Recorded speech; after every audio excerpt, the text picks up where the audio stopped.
Somewhere in the Alpha Centauri star system, the great and powerful queen of the star system Zirconia spoke to the right-hand man of her next mission. It was her cousin, the ambassador to the Emperor of the universe's home system, the Zodiac system, where she was planning to go to on a supposed peace mission.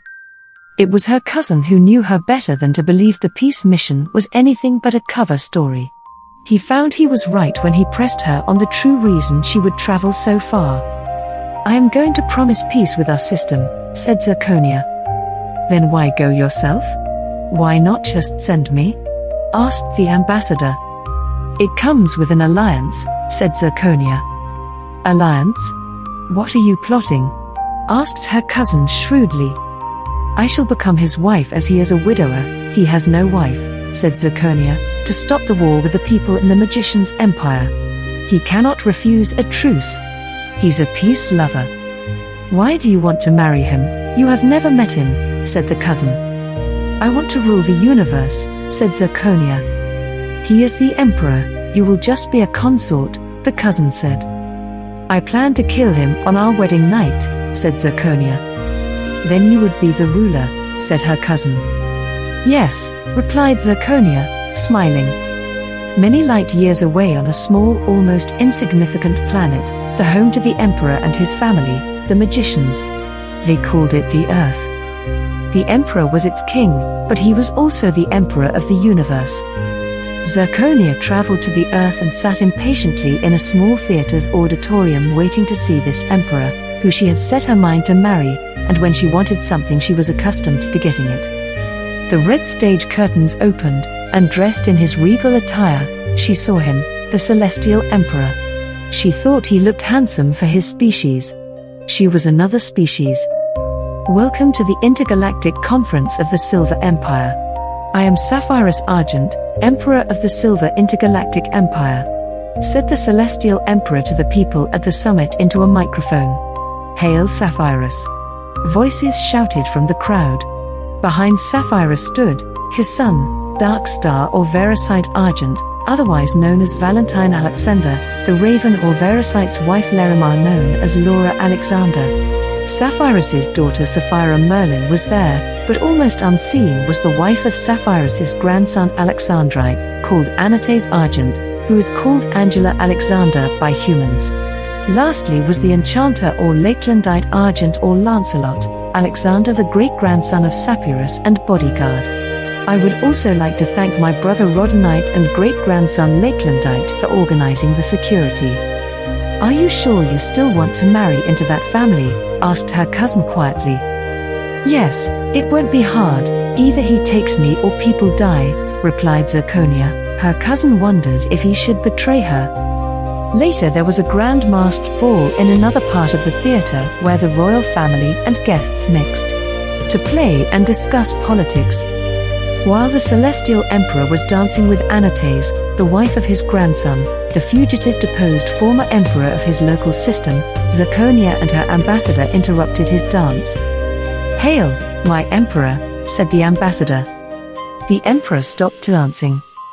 "Hello, who is this young lady with you? I haven't seen her before," said the emperor. "My cousin Zirconia, the queen of Alpha Centauri star system. She wanted to meet you," said the ambassador. The emperor stood up straighter. He looked taller and slightly intimidating. "Oh.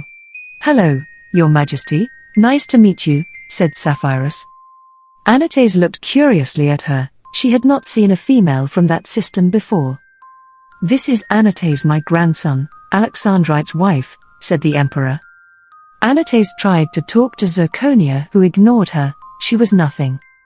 "I came to see you, Emperor Sapphirus, not your little minions," said Zirconia. "She is not a little minion, she is," snapped the emperor, who was interrupted by his great-grandson, who appeared out of nowhere, startling Sapphirus. "Stop doing that. I nearly had a heart attack," protested the emperor. "Hello to you too, Gramps," said Lakelandite sarcastically. Zirconia's cousin looked nervously at Lakelandite.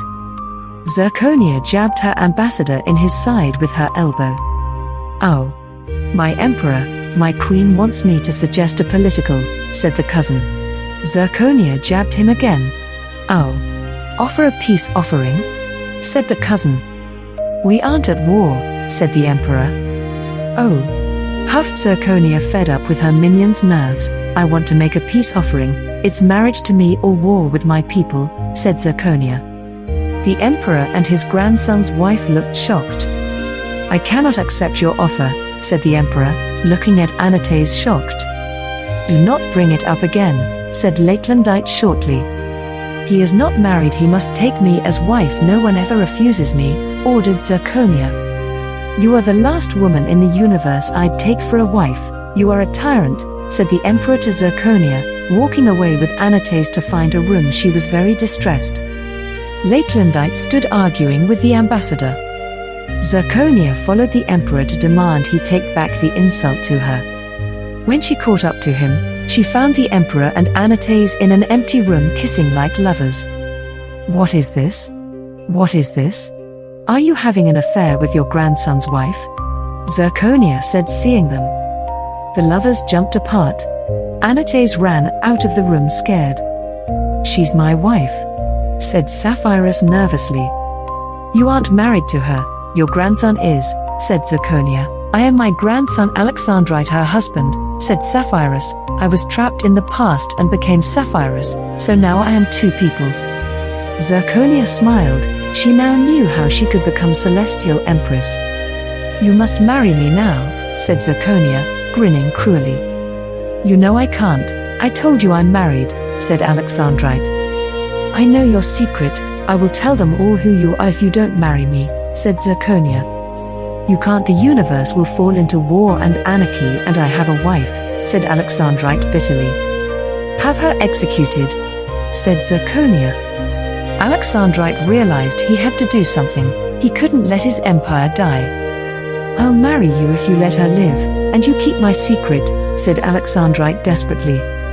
I accept, said Zirconia, thinking she would have it done when he was dead, and that wouldn't be long, but you must keep away from her.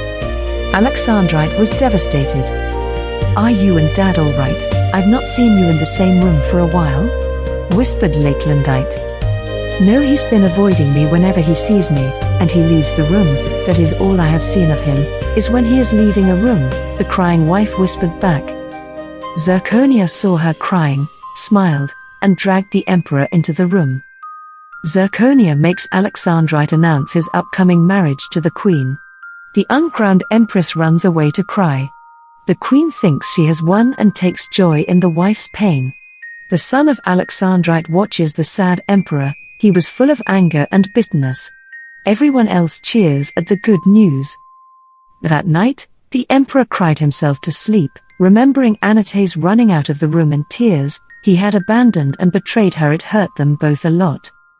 A month later, a broken-hearted man married Zirconia, praying he could hold himself together during the wedding. He wanted to refuse her, but he had taken her as his wife, and his other wife was there with a spell to silence her on her by order of Zirconia. She was very cruel, and she was now the empress. On his wedding night, Alexandrite went to his marriage bed and slept beside his cruel bride. She later awoke from her sleep seeing the sleeping body of her husband beside her. She rose, picked up a pillow, and placed it on his head until he was dead. Why did you have to do that? She heard an angry but calm voice behind her say. She looked at the speaker. It scared her. Who are you? Why are you here? She asked. It was a grim reaper. I have what I wanted. You can take him away, said Zirconia. Why did you kill him? Asked the reaper. I want to rule the universe, so I married the emperor. His wife will be dying soon, said the emperor's killer. Are you planning to die, then? Asked the reaper. Not me, Anates, his other wife. I will have her executed tomorrow, said Zirconia. Oh, said the reaper. Why aren't you going?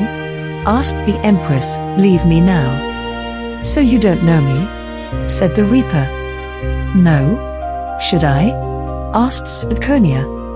The reaper disappeared into thin air. You don't know of my curse, said the dead emperor as he rose from the bed after the reaper disappeared. I die only to come back. How? Asked the now empress.